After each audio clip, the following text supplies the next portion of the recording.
Let's chat.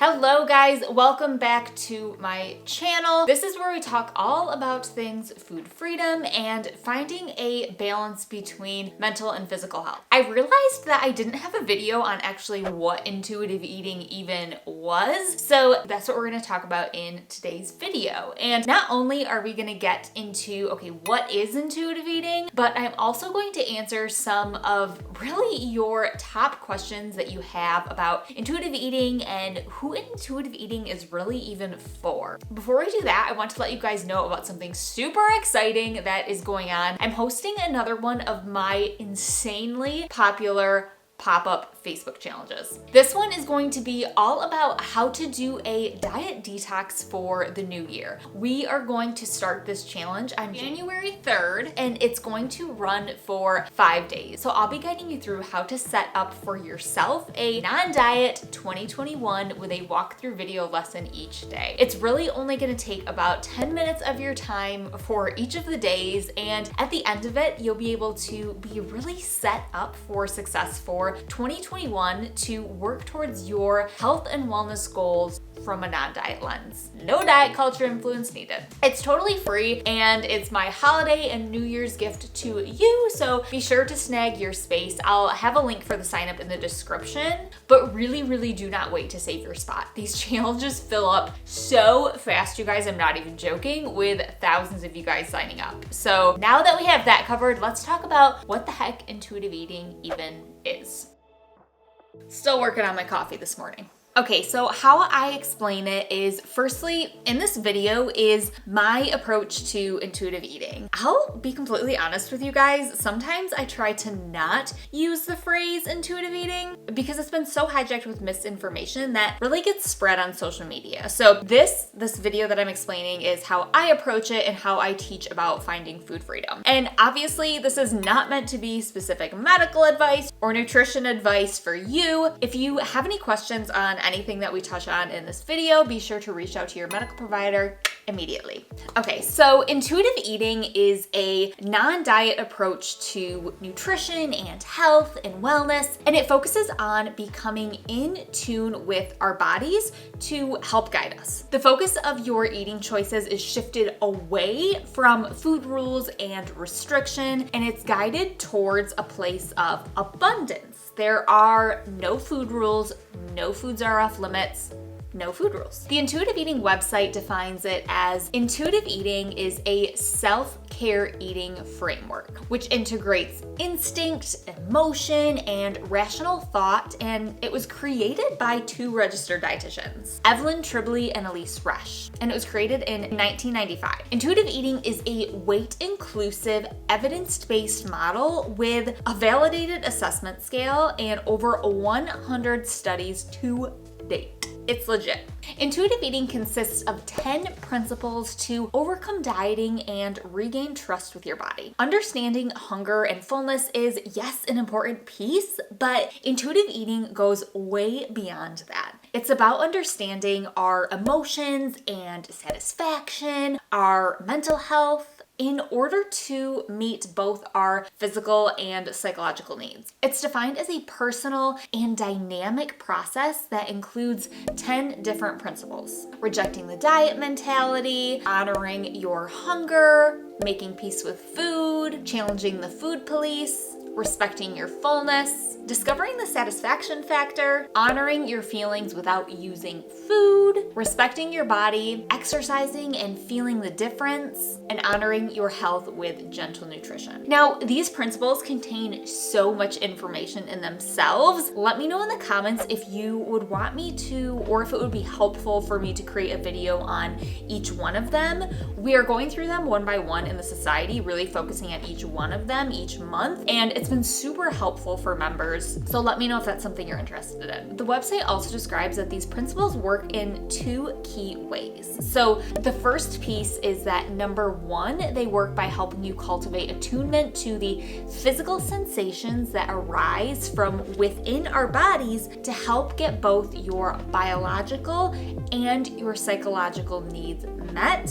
And number 2, by removing the obstacles and the disruptors to attunement that we face, which usually come from the mind in the form of rules, beliefs, and thoughts. It then goes on to say that this process of intuitive eating is a process and practice which honors both physical and mental health. Intuitive eating is aligned with health at every size because of the pursuit of intentional weight loss is a failed paradigm which creates health problems. And those problems include weight stigma, weight cycling, and eating disorders. It states that all bodies deserve dignity and respect.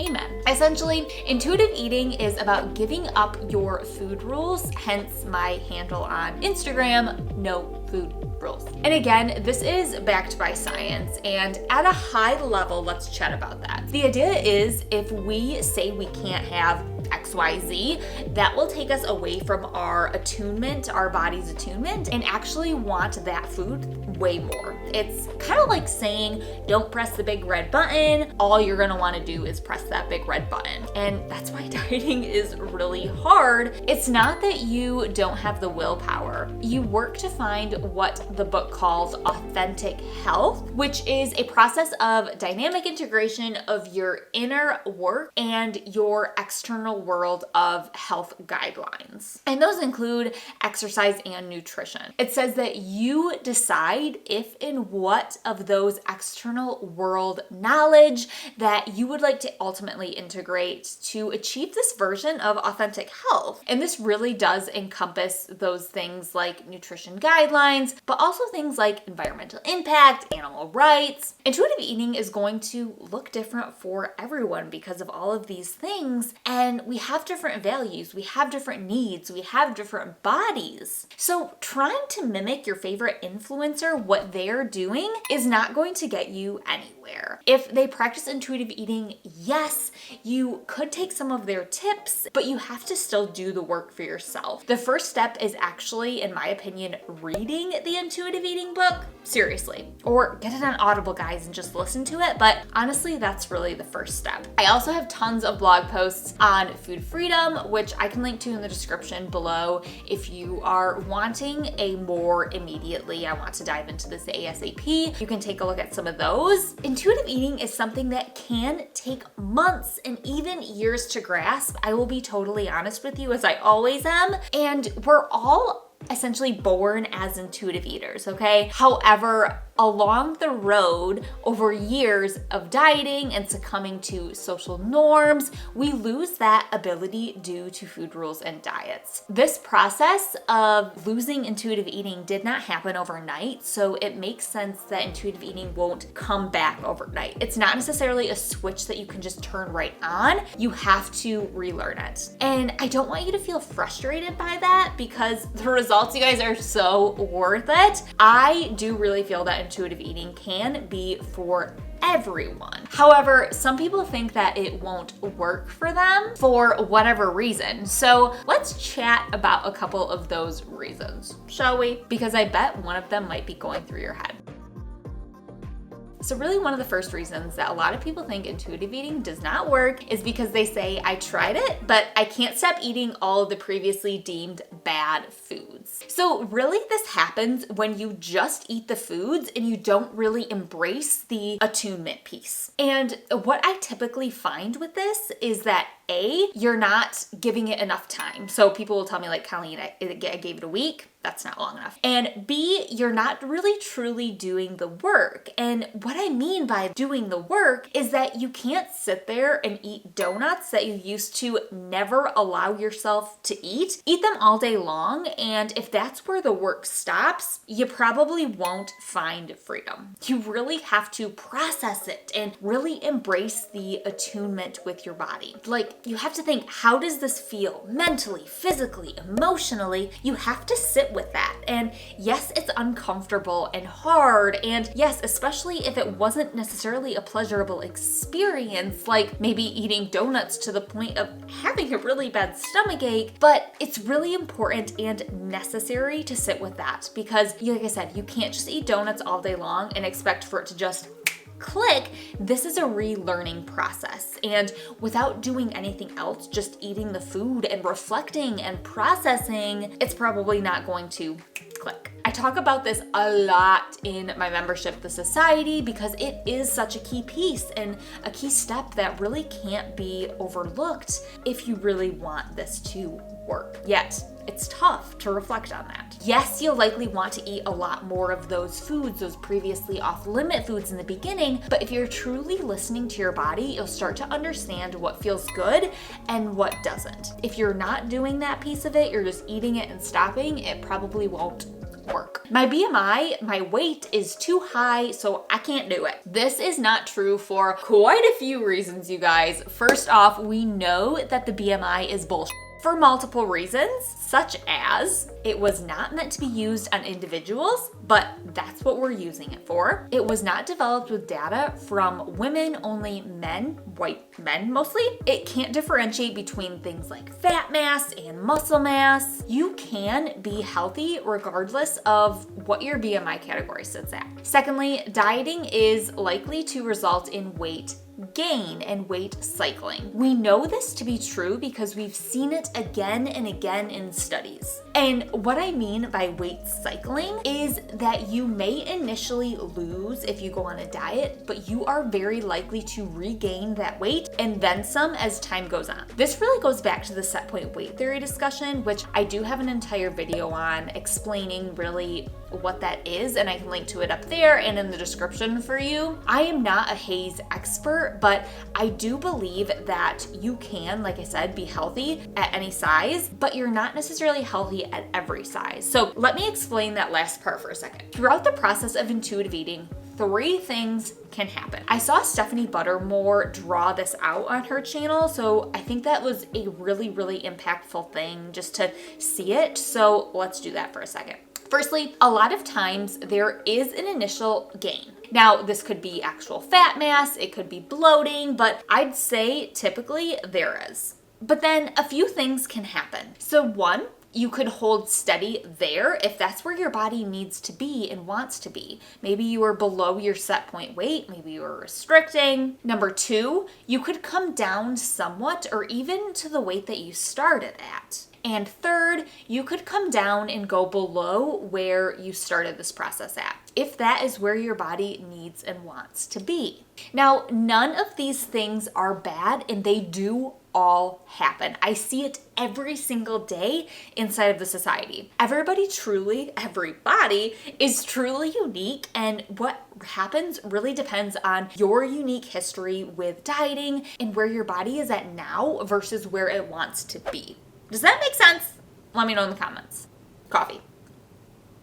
I always go back to how you feel. You should be able to feel good in your body, and I want you to focus on health promoting behaviors, not weight. For example, if you're telling me I need to lose weight because I am so out of breath all the time, I have a hard time keeping up with my kids or walking my dog, I would say let's focus on health promoting behaviors such as increasing stamina and increasing endurance. Now, that may result in weight loss. It may not if you are working towards those goals, but the end goal of the issue, not being out of breath and improve cardiovascular health, that can improve regardless of what happens to your weight. Another example is if you're telling me my cholesterol is high or things of those sorts, obviously talk to your healthcare provider, but I would say instead of focusing on decreasing the number on the scale, work towards implementing health promoting behaviors such as, for example, increasing fruits and veggies. Would that result in weight loss? Maybe.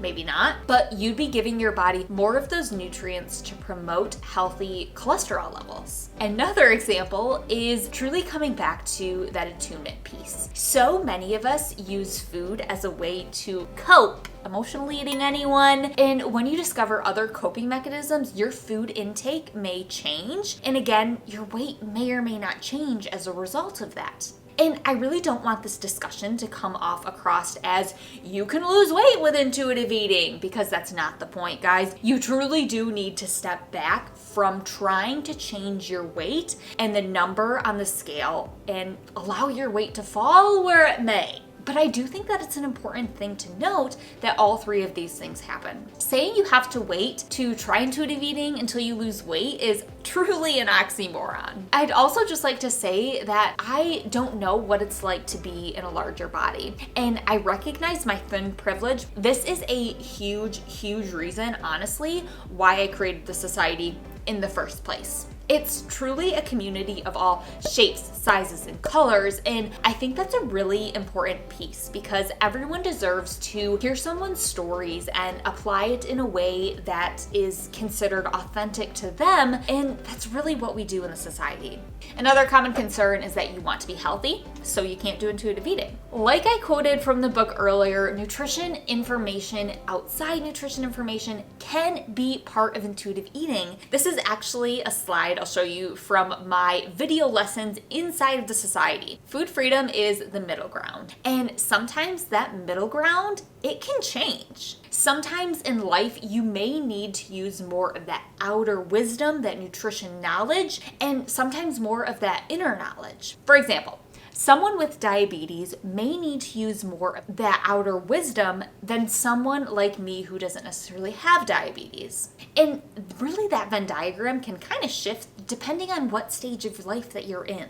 Also, like I've mentioned earlier, this book, The Intuitive Eating Framework, was created by registered dietitians, and I am one myself. My goal as a registered dietitian is to allow people to find their happiest, healthiest self, both mentally and physically. I realize I talk with my hands a lot. And health is not a look, guys. No matter what Instagram tells you, we need to remember that. And if you want more on the healthy intuitive eating piece, I do have another video specifically on that, so I'll link to it up there and in the description so you can check that out.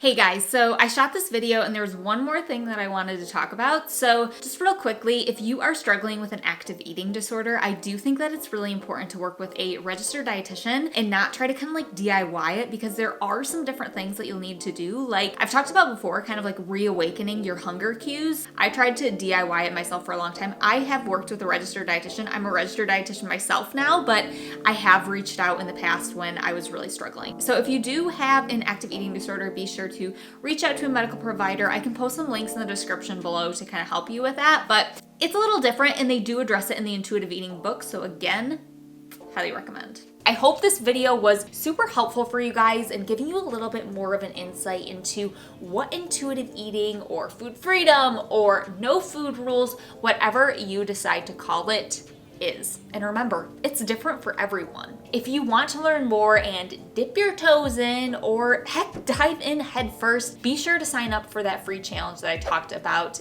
the 5-day diet detox, setting you up for 2021. It's 5 days with me for free, just 10 minutes of your time each day. And at the end, you're gonna have a clear path of how to not diet in 2021 and work towards food freedom. Really, in 2021 and for the rest of your life, in whatever way that looks like for you. The link to sign up is in the description below, so I cannot wait to get that started, and I will see you guys next week. The video is gonna be on New Year's Eve, so I'm gonna share some of my non-diet resolutions with you and hope to give you some ideas, again, to just not have to diet in 2021. Okay? All right, guys, I will see you next week with that video.